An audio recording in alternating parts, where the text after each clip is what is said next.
You think a piece of metal makes you special? Not in my town, sweetheart.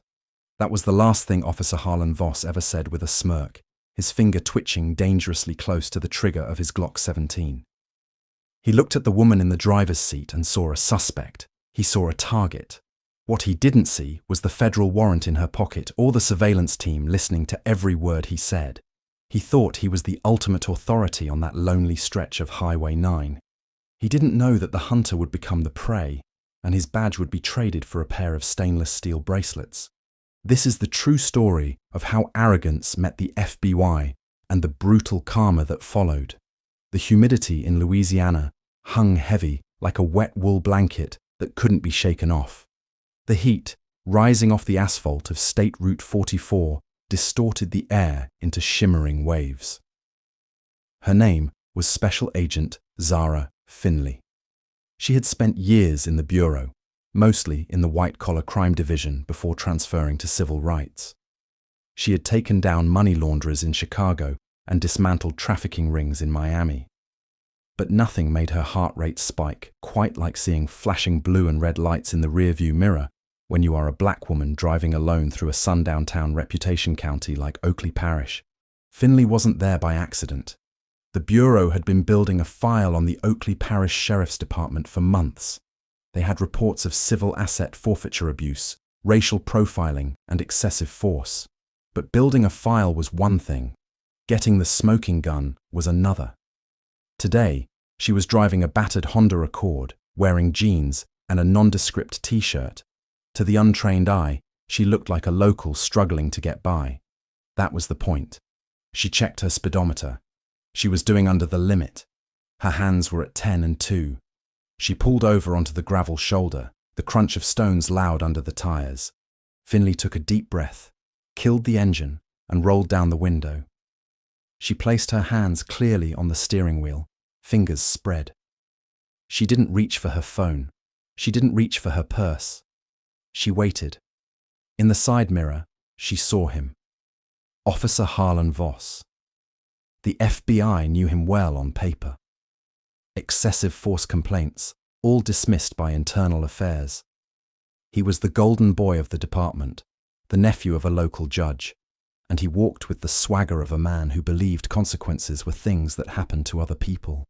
He adjusted his belt, touched the butt of his gun, and sauntered toward the window. He didn't start with good afternoon. He didn't ask for her license. You know how fast you were going back there? He asked, leaning down. He was chewing gum, his mirrored sunglasses reflecting Finley's own composed face back at her. I believe I was under the limit, officer, she said, keeping her voice steady, professionally detached. Under the limit, he scoffed, a short, sharp sound. I clocked you over the limit and you swerved. You've been drinking today, ma'am. The lie was so casual, so practiced. No, sir. I haven't been drinking, and I wasn't speeding. Don't get smart with me, he snapped, his hand resting heavier on his holster. I can smell the alcohol from here. Step out of the vehicle. Officer, she said, maintaining eye contact but keeping her hands glued to the wheel. I am going to comply. However, I need to inform you that I am a federal law enforcement officer. My credentials and my service weapon are in my glove compartment. I am reaching for nothing until you acknowledge this. For a second, the air went dead silent. A cicada buzzed loudly in the nearby tree line. Sterling stared at her. Then, a slow, cruel grin spread across his face. He actually chuckled. A federal officer, he repeated, looking around at the empty highway, then back at her. Right, and I'm the King of England. I said step out of the car now. He ripped the door open before she could undo her seatbelt. I'm stepping out, she said, moving slowly. I am unarmed on my person. My weapon is secured. Shut up! He roared. He grabbed her left arm and yanked her out of the seat. The force was unnecessary and aggressive. She stumbled onto the gravel, scraping the toe of her sneaker. Turn around, hands on the hood. She complied. The metal of the car hood was scorching hot against her palms. Officer Voss, she said, using his name intentionally to let him know she was observant. You are making a mistake. Check the glove box. My badge is right there. He kicked her legs apart, patting her down roughly. His hands lingered too long, a power play designed to humiliate. He found her wallet in her back pocket and tossed it onto the dirty ground. Then he leaned in close to her ear, his breath smelling of stale coffee and peppermint. "You think you can come through my town driving a piece of crap like this and tell me you're a Fed?" He laughed again, a harsh barking sound. "I've heard every excuse in the book, honey, but federal agent is a new one for a girl who looks like you. The racism wasn't even veiled. It was out in the open, naked and ugly." "Check the credentials," she repeated, her voice dropping an octave, becoming the voice she used in interrogation rooms. "Open the glove box." "Oh, I'll open it," he sneered. "Probably find a bag of weed or a stolen piece." He left her standing there, hands burning on the hood, and leaned into the car. She heard the glove box pop open. She heard him rifling through papers. Then, silence. Finley turned her head slightly to the left to watch him. He was holding her leather credential case. The gold FBI crest glinted in the sunlight. He flipped it open. He saw the photo. He saw the signature of the director. He saw the hologram security strip. Any rational officer would have stopped. They would have checked the system. They would have de-escalated immediately. Voss walked back out of the car, holding the badge between two fingers as if it were a dirty tissue. He looked at it, then looked at Finley, and shook his head with a smirk of pure disbelief. "Nice prop," he said. Her blood ran cold. "Excuse me?" "I said nice prop. Where'd you get this?" "Amazon. eBay. It looks almost real." He tossed the badge, her federal credentials, onto the hood of the car like it was trash. It slid down and hit the windshield wipers. "Officer Voss," she said, turning to face him fully. "Now that is government property. You are currently interfering with a federal agent. This is your last chance to walk this back." He stepped into her personal space, his chest bumping hers. He was taller, broader, and used to intimidation. "Or what? You going to arrest me?" He laughed right in her face. "You're under arrest for impersonating an officer, reckless driving and resisting arrest. Turn around." He reached for his handcuffs. "Officer Voss, look at your dash cam," she said calmly. "It's off," he whispered with a wink. "Maybe," she said, "but his isn't." She nodded toward the tree line yards away. Voss froze. He squinted against the sun. From the brush, two figures emerged. They were wearing full tactical vests, emblazoned with 3 large yellow letters, FBI. Voss's laugh died in his throat. The color drained from his face so fast it looked like a curtain falling. "What?" he stammered, taking a half step back. "What is this?" Finley brushed the dirt off her shirt and picked up her badge from the hood of the car. She dusted it off and held it up eye level with him. "Officer Voss," she said, her voice cutting through the humid air like a knife. "You wanted to see a badge. Take a good look because it's the last one you're ever going to see from this side of the bars." To understand the sheer magnitude of Voss's mistake, the story had to rewind. This wasn't just a traffic stop. It was the culmination of Operation Bayou Blue. For years, Oakley Parish had operated as a fiefdom.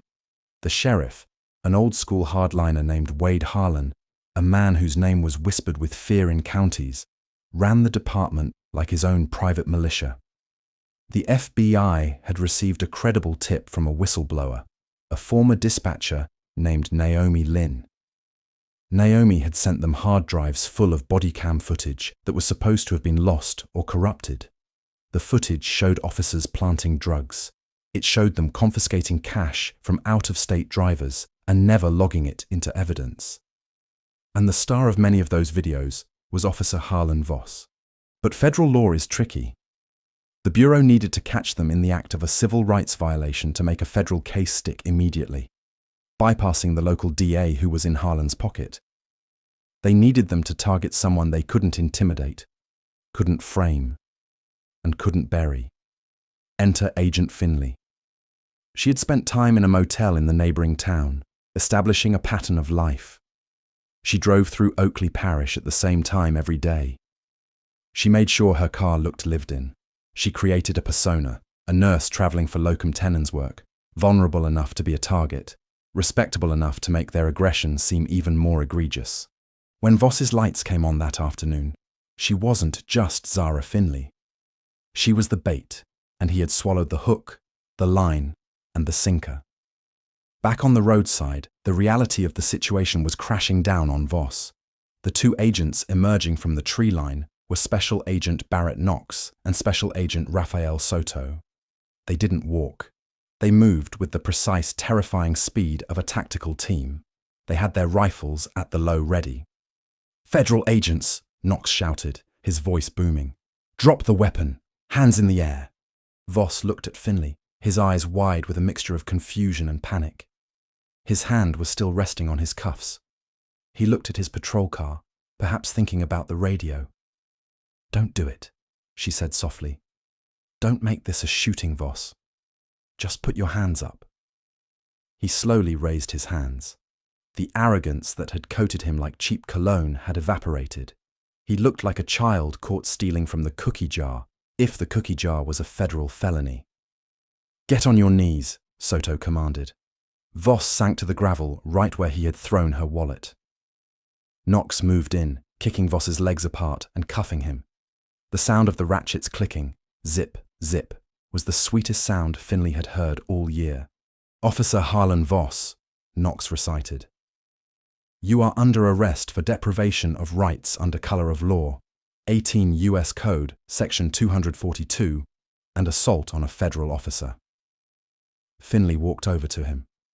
He looked up at her, sweat beading on his forehead. "This is a mistake," he rasped. "You can't do this. My uncle is Judge Voss. Sheriff Harlan isn't coming," she interrupted. "And neither is your uncle." She reached into his patrol car and pulled the microphone off the dashboard. She keyed it. "Dispatch, this is FBI, Special Agent Finley. Officer Voss is in federal custody. We are securing the scene. Stand by." The radio crackled with static. Then a confused voice. "Say again. Who is this?" She ignored it and looked back at Voss. "You laughed at the badge, Harlan. You laughed because you thought you had power. But power without integrity isn't power. It's just bullying, and bullies always fold when someone hits back." But the drama wasn't over. Not by a long shot. As they were hauling Voss up to put him in the back of his own patrol car, a poetic justice Finley insisted upon, the radio crackled again. All units, 10 to 33. Officer needs assistance, Route 44. Sheriff Harlan is en route." Voss's eyes lit up. "He's coming." He grinned, a spark of his old arrogance returning. "Harlan is coming. You feds think you can just waltz in here. You don't know who you're dealing with." Knox looked at Finley. "Zara, we need to move. If Harlan gets here with a dozen deputies, this turns into a standoff." She looked down the long, heat-shimmering highway. In the distance, she could see a caravan of dust clouds kicking up. Not one car, 4 of them. Sheriff Harlan wasn't coming to negotiate. He was coming to take his man back. "Get him in the SUV," she ordered, moving toward their tactical vehicle that Soto had pulled out of the woods. "We aren't waiting for the welcoming committee." "What about the local PD backup?" Soto asked, eyeing the approaching dust cloud. "We hold the line," she said, checking her weapon. "This is federal jurisdiction now." The karma had hit Voss, but the war for Oakley Parish was just starting. As the sheriff's heavy-duty truck barreled toward them, its siren wailing like a banshee, Finley knew that easy justice was over. Now they had to survive the extraction. The heat on Highway 44 seemed to triple as Sheriff Wade Harlan's convoy screeched to a halt. Dust billowed around 4 blacked-out SUVs, effectively blocking both lanes of the road. Doors flew open and 6 deputies spilled out, hands hovering over their holsters. They looked nervous, eyes darting between their sheriff and the FBI vests on Knox and Soto. But Sheriff Harlan didn't look nervous. He looked like a storm cloud in a Stetson. He stepped out of the lead truck, a massive Ford F-250. Harlan was a mountain of a man, built like a linebacker with a face weathered by sun and absolute power. He adjusted his gun belt and walked straight toward the agents, ignoring the rifles pointed in his general direction. "You're a long way from D.C., little lady," Harlan rumbled, his voice like gravel in a blender. He stopped feet from Finley, dangerously close to the imaginary line drawn by Soto's rifle barrel. "Special Agent Finley," she corrected him, her voice ice cold. "And you are interfering with a federal prisoner transport. Order your men to stand down, Sheriff, or I will arrest every single one of them for obstruction of justice." Harlan laughed. It wasn't the barking laugh of Voss. It was a deep, menacing chuckle. "Arrest my men in my parish. You got one little warrant for Harlan, and you think you own the place. That boy is my deputy. If he messed up, we handle it internally." "Internal Affairs isn't handling this one, Wade," she said, dropping the titles. "We know about the lost body cam footage. We know about the seizure fund skimming. And right now we have your nephew in spirit in the back of that car, screaming that you're going to save him." Harlan ignored her, locking eyes with Finley. "You drive away with him. You declare war on this county. You won't get down the road before you have a tail light out, Agent, and accidents happen on these back roads." It was a direct threat. A death threat. Finley smiled. It was the smile of someone holding a royal flush.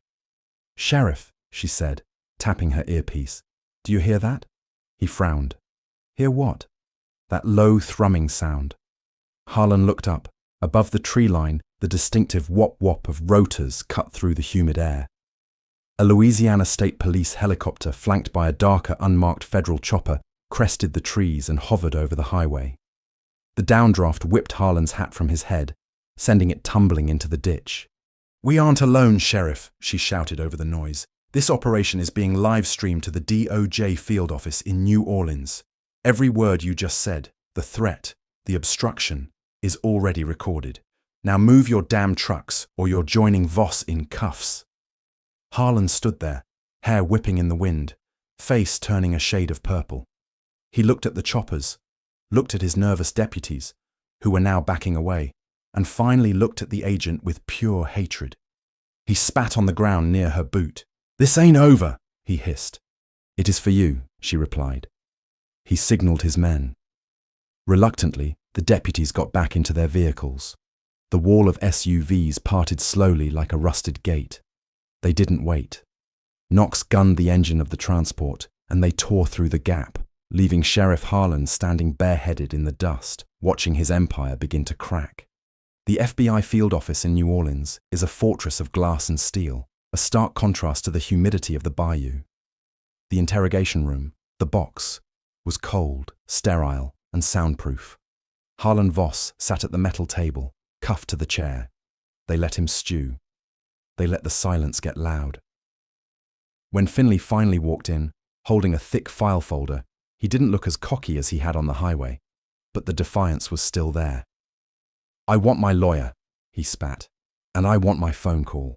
Uncle Harlan is probably tearing this building down right now to get to me."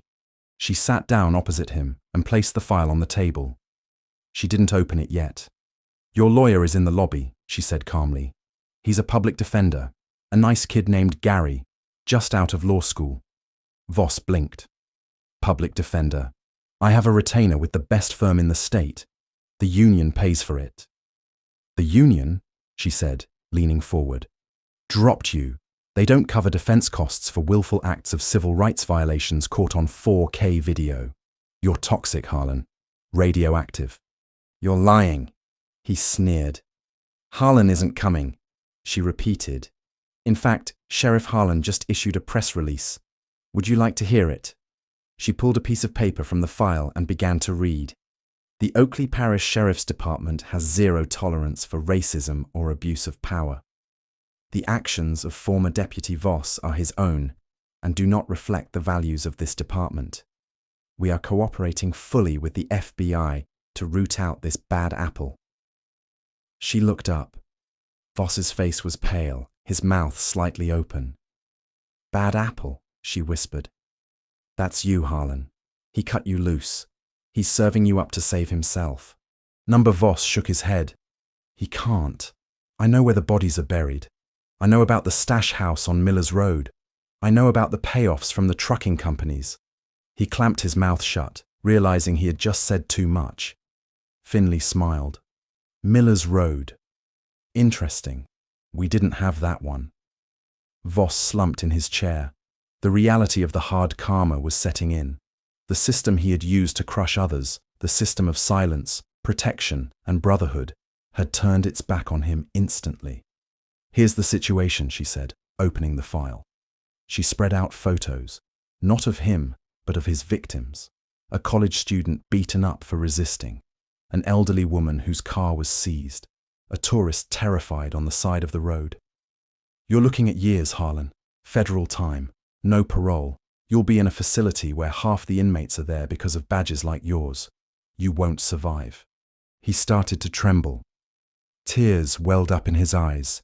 Not tears of remorse, but tears of terrified self-pity. But, she continued, there is a door number 2. She slid a pen across the table. You give us Harlan. You give us the judge. You tell us everything about the asset forfeiture scheme, the planted evidence, the intimidation. You become the star witness. We put you in protective custody. You do time in a minimum security camp, and then you disappear. Voss looked at the pen. He looked at the photos of the people he had hurt. Then he looked at Finley, the woman he had laughed at, the woman he had called sweetheart. Why? He asked, his voice cracking. Why give me a deal? I treated you like dirt. Because I don't care about you, Harlan, she said honestly. You're just a bully with a badge. I want the monster who gave you the badge. I want Harlan. Voss sat there for a long minute. The silence stretched. Then with a shaking hand, he reached out and picked up the pen. The ledger, he whispered. Harlan keeps a ledger under the floorboards of his hunting cabin in the swamp. It has everything, every bribe, every name. Finley leaned back, a feeling of grim satisfaction settling in her chest. The dominoes were falling. Tell me more, she said. Start from the beginning. But just as Voss began to talk, the door to the interrogation room burst open. It was Special Agent in Charge, S.A.C. Hale. He looked pale. Finley, he said urgently, step out now. Sir? He's confessing, she said, annoyed. Zara, now. She walked out into the hallway. What is it? Hale held up his tablet. On the screen was a breaking news alert. Breaking. Fire at Oakley Parish Sheriff's cabin. 1 body found. Hale said grimly. Someone got to him before we could. The cabin is ash, and if the ledger was there, it's gone. Finley's stomach dropped. Voss had just given up the location of the evidence, and simultaneously that evidence had been destroyed. Who knew? She asked. Who knew about the ledger besides Voss? Hale looked at her, his eyes dark. That's the problem, Zara. Voss didn't make any calls. The only people who knew we were targeting Harlan were in this building. A chill ran down her spine, colder than the AC. They had a mole, and the war just got a lot more dangerous. The news of the fire sucked the air out of the hallway. S.A.C. Hale was already barking orders into his phone, coordinating with the state fire marshal, but Finley stood there, staring at the tablet screen. The headline flashed, Body recovered at scene. It's over, Hale said, ending his call. Dental records will take time, but the local deputies on scene identified Wade's truck. Looks like he realized the walls were closing in and took the coward's way out. Suicide by arson. Finley shook her head. No. Hale looked at her, exhausted. Zara, the cabin is ash. The ledger is gone. The bad guy is dead. We won, just not the way we wanted. Men like Wade don't commit suicide, she said, her mind racing. He's a narcissist. He thinks he owns the world. Narcissists don't kill themselves. They kill everyone else and start over. She turned back to the interrogation room door. Finley, let it go, Hale warned. I need time. She didn't wait for permission. She walked back into the box. Voss was still sitting there, head in his hands. He looked up, hope flickering in his eyes when he saw her. Did you get it? Did you get the ledger? Wade is dead, she lied. She slammed the file on the table, burned down his cabin with himself inside. It's over, Harlan. You're the only one left to hang for this. Voss's reaction wasn't grief. It was confusion, then a slow, terrified realization. He He did the burn notice, Voss whispered to himself. What? Protocol 0? Voss stammered, his face draining of colour. Wade always said if the feds ever got close, really close, he'd burn the husk and fly the coop. The body? It's not him. Who is it? She demanded. Probably some drifter he picked up. He keeps spares. Voss looked like he was going to be sick. He's not dead, Agent. He's gone, and he's taking the retirement fund with him. Where? She grabbed him by the collar of his jumpsuit. Where would he go? He has a pilot, Voss gasped. A guy named Dutch runs a crop dusting service out of the old Oakley Regional Airport, but he has a pressurized King Air hidden in the back hangar. Wade moves cash through there. Finley dropped him and ran for the door. Hail, she shouted as she burst into the hallway. Get the tactical team. We're going to the airport. Hale looked skeptical.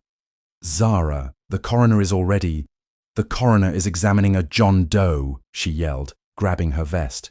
Wade is at the airfield. He's running. And if he gets wheels up, he's in a non-extradition country with stolen civil forfeiture money. Hale hesitated for a split second. Then the training kicked in. He hit the alarm. All units. Mount up. Airfield. Go. Go. Go. Oakley Regional Airport was a relic. A cracked runway surrounded by overgrown sugarcane fields and rusting corrugated metal hangars. It was the kind of place where transponders were turned off and flight plans were optional. They roared onto the tarmac in a convoy of 3 SUVs, sirens silent to maintain the element of surprise. The sun was setting, casting long, blood-red shadows across the cracked concrete. There, Knox shouted from the driver's seat. Down the tarmac near Hangar 4, a sleek white Beechcraft King Air 350 was taxiing out. The propellers were already spinning, a blur of motion against the darkening sky. "He's moving!" she shouted into the radio. "Block the runway! Do not let him take off!" The plane began to accelerate. The King Air is a fast bird. It has 2 turboprop engines that can get it off the ground in less than the runway length. They were away. "Intersect course," she ordered. Knox floored the gas. The SUV's engines screamed as they bounced over the grassy verge and onto the tarmac, trying to cut off the plane's angle. Inside the cockpit, Finley could see 2 silhouettes. The pilot, presumably Dutch, and a passenger in the co-pilot seat. Even from this distance, she recognized the profile. It was Wade. He was wearing aviation headsets, looking calmly out the window at the approaching feds like they were nothing more than ants. He wasn't stopping.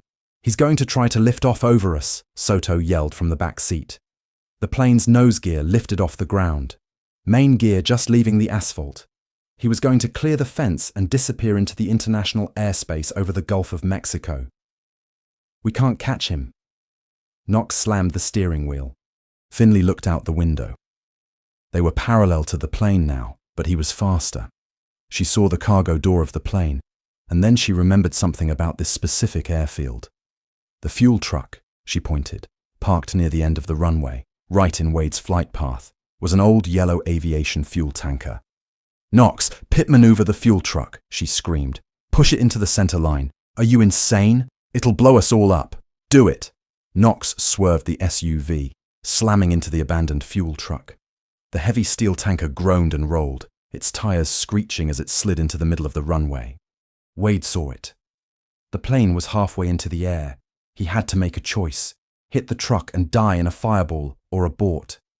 The plane banked hard to the left, the wingtips scraping the ground with a shower of sparks.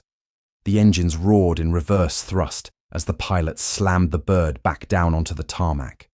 The King Air skidded violently, tires blowing out with gunshots of sound. Bam! Bam! The plane spun 180 degrees, screeching like a wounded animal, before sliding off the runway and crashing nose first into a drainage ditch. The propellers chewed into the mud and stopped instantly. Silence returned to the airfield, broken only by the ticking of cooling metal and the wail of their approaching sirens. "Move! Move! Move!" Finley kicked the door open, weapon drawn. They surrounded the downed plane.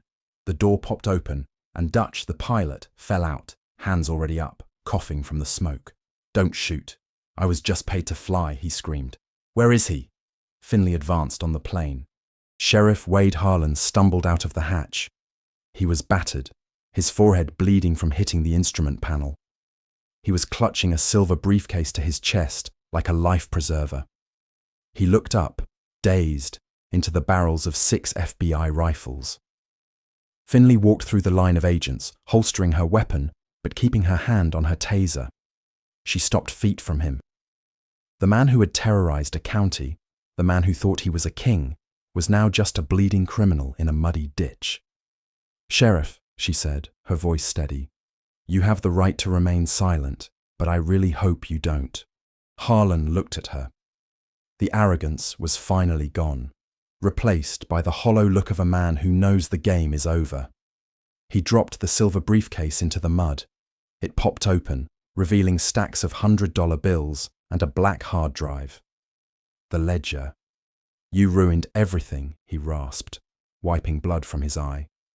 "Do you know who I am?" "Yeah," she said, pulling out her handcuffs. "You're prisoner. Turn around." As she clicked the cuffs onto his wrists, tighter than strictly necessary, she leaned in close. "And by the way," she whispered, "that prop badge you laughed at, it just took down your entire empire." They hauled him toward the SUVs as the state police cruisers finally arrived to secure the scene. But the twist wasn't over. As they loaded Harlan into the back of the transport, he looked at Finley and started to laugh. A low, wheezing laugh. "You think you won, Agent Finley?" He grinned through bloody teeth. "You got me. You got Voss. But you didn't look at the hard drive yet, did you?" She paused. "What about it?" "I didn't just keep records on my deputies," Harlan sneered. "I kept records on the judges, the senators, the people who pay your boss's salary. You open that drive, and you don't just bring down a sheriff, you bring down the whole state." He leaned back against the seat, closing his eyes. "I'm not going to prison, sweetheart," he murmured. "I'm going to be the most protected witness in American history." Finley slammed the door shut, locking him in. She looked at Hale, who was holding the evidence bag with the hard drive.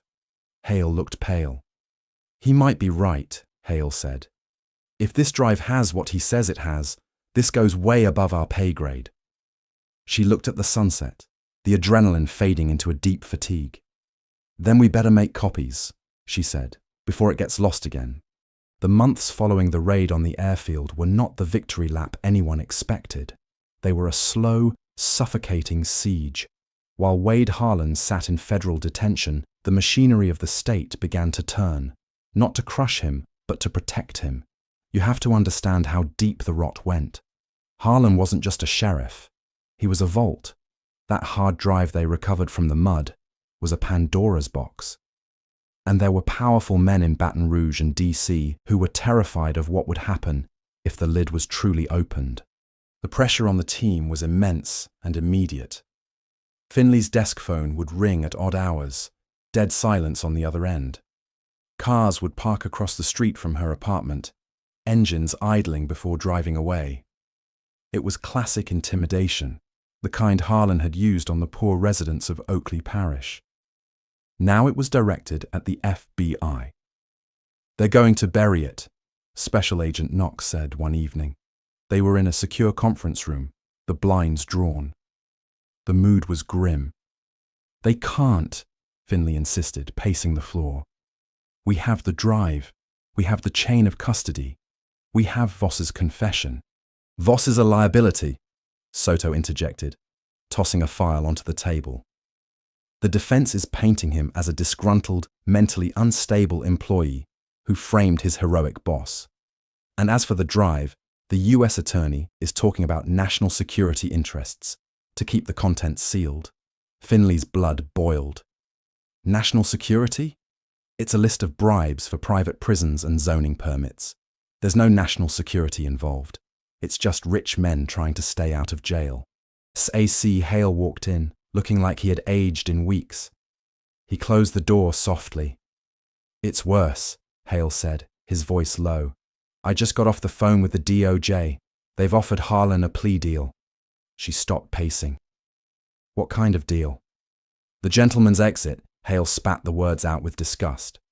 He pleads guilty to 1 count of tax evasion and 1 count of misuse of funds. He forfeits his pension. He does time in a minimum security camp in Florida, the one with the tennis courts. In exchange, the hard drive is sealed permanently and all other charges are dropped. "Time!" she shouted, slamming her hand on the table. He terrorized a community. He pulled a gun on federal agents. He tried to flee the country. "I know," Hale said, rubbing his temples. "But he has leverage. If that drive goes into evidence in an open trial, half the state legislature goes down with him. They're protecting the ecosystem, not the man. The deal is being signed in the morning." The room fell into a heavy, defeated silence. They had done everything right. They had followed the book. They had risked their lives on that runway. And the system was simply going to rewrite the ending because the truth was too inconvenient. "So that's it?" she asked, her voice trembling with suppressed rage. "We just let him walk?"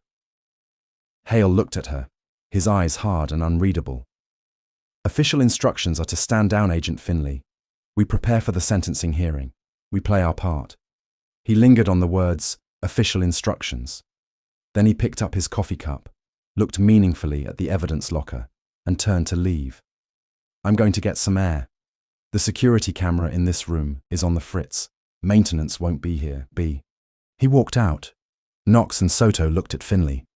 Then they looked at the floor, suddenly finding their shoes very interesting. "I think I left my phone in the car," Knox mumbled, standing up. "Yeah," Soto said. "Me too." They left her alone in the room. Time.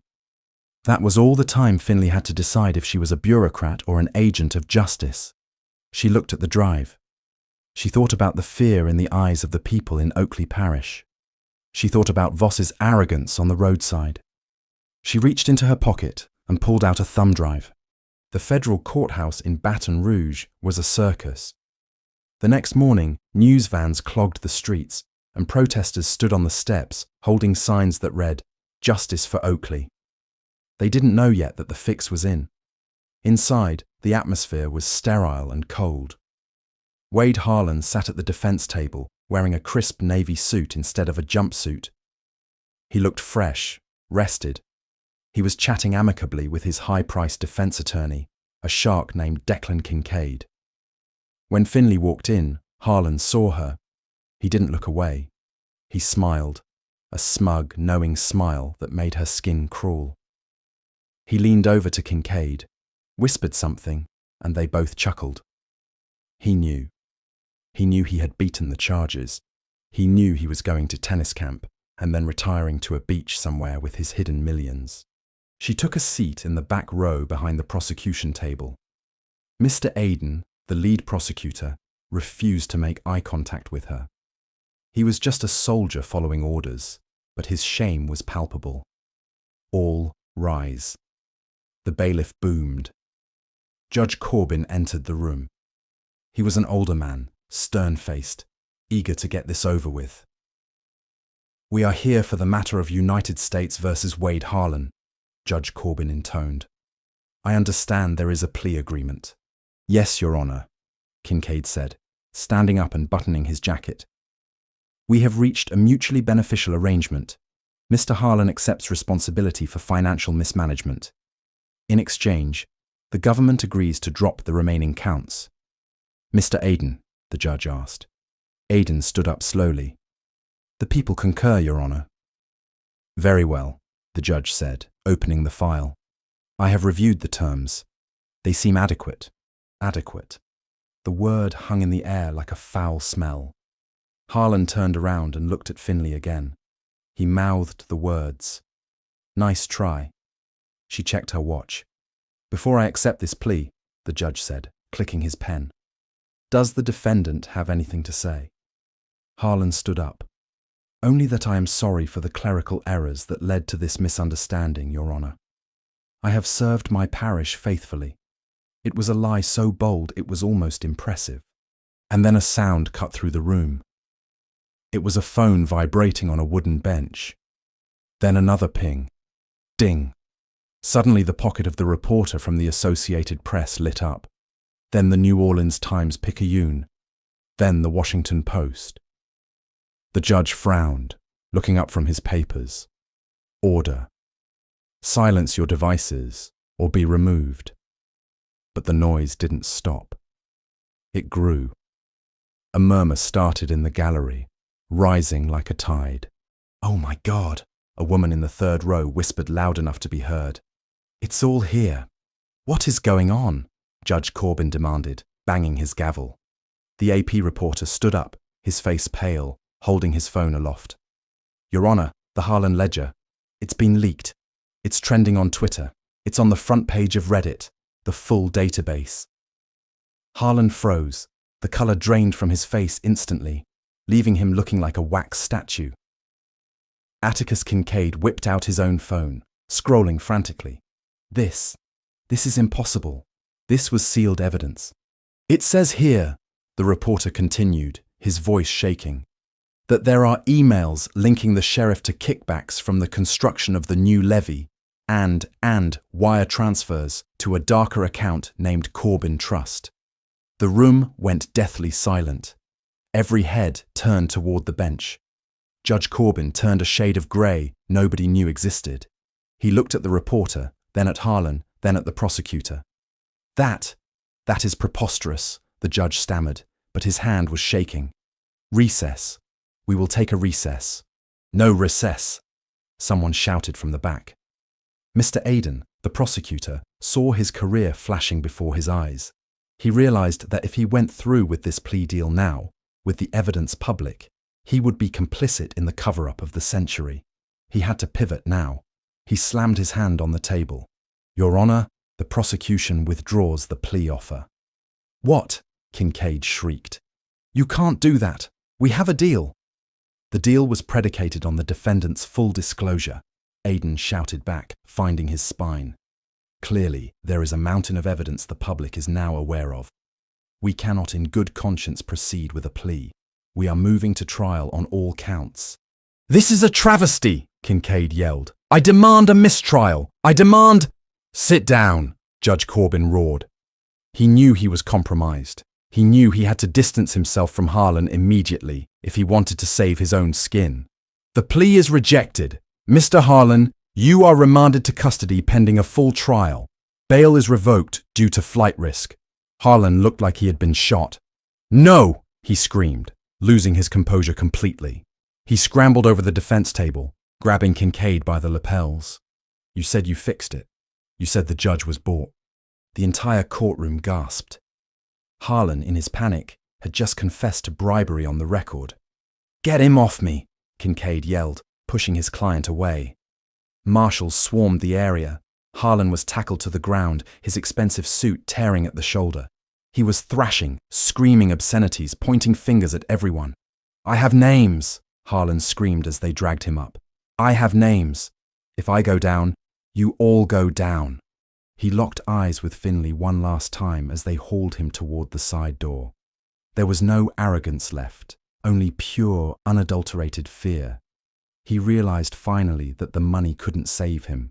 The connections couldn't save him. The badge couldn't save him. Finley sat there stone-faced as the chaos swirled around her. SAC Hale leaned forward from the row behind her. He smelled like coffee and cigarettes. "You know," he whispered, his voice barely audible over the shouting. "Cyber Division says the leak was routed through a server in Estonia. Untraceable." "Is that so?" she replied, not looking back. "Those Estonian hackers are very civic-minded." "Very," Hale agreed. "Good work, Agent." The final sentencing happened later. There was no plea deal this time. The trial was brutal, public, and swift. The leak had forced everyone to turn on Harlan to save themselves. Harlan Voss testified. He gave up everything: the locations of the bodies, the drug planting, the cash seizures. He got years, but he looked relieved when the gavel fell. He was finally free of the lie. Wade Harlan wasn't so lucky. Finley stood in the back of the courtroom for the final verdict. Harlan looked like a ghost. He had lost weight. His hair was white. On the charges of racketeering, conspiracy to commit murder, deprivation of rights under colour of law, and treason, the new judge read, a stern woman from out of state who tolerated no nonsense. I sentence you to life imprisonment without the possibility of parole plus years." Harlan didn't react. He just stared at the table. He was already gone. As the bailiffs led him away, the heavy clanking of the chains echoed in the silent room. It was the sound of hard karma hitting the floor. She walked out of the courthouse and into the blinding Louisiana sun. The air felt different, lighter. The humidity was still there, but the heaviness, the oppression that had hung over Oakley Parish, was lifting. She walked to her car, tossing her sunglasses on. She pulled her badge out of her pocket. The same badge Voss had laughed at. The same badge Harlan had tried to tarnish. She looked at the gold crest glinting in the sun. It wasn't a prop. It was a promise. And today, that promise was kept. It came to her. The agent who had laughed at her badge. The agent who had called her sweetheart. "Dispatch, this is Agent Finley. Show me clear of the scene. I'm heading home. Copy that, Agent Finley. Good to have you back." She smiled, merged into traffic, and drove away, leaving the ruins of a corrupt empire in her rearview mirror. And that, ladies and gentlemen, is exactly why you never judge a book by its cover. And you certainly never laugh at a federal agent's badge. Officer Voss and Sheriff Harlan thought they were untouchable kings of their little castle. But they learned the hard way that true power isn't about bullying people on the roadside. It's about integrity. They thought they were the predators, but they messed with the wrong prey and ended up losing everything: their freedom, their reputation, and their pride. If you enjoyed this story of massive karma and satisfying justice, please smash that like button. It really helps the channel grow and lets me know you want more stories like this. Don't forget to subscribe and hit the bell notification so you never miss an upload. What would you have done if you were Agent Finley? Let me know in the comments below.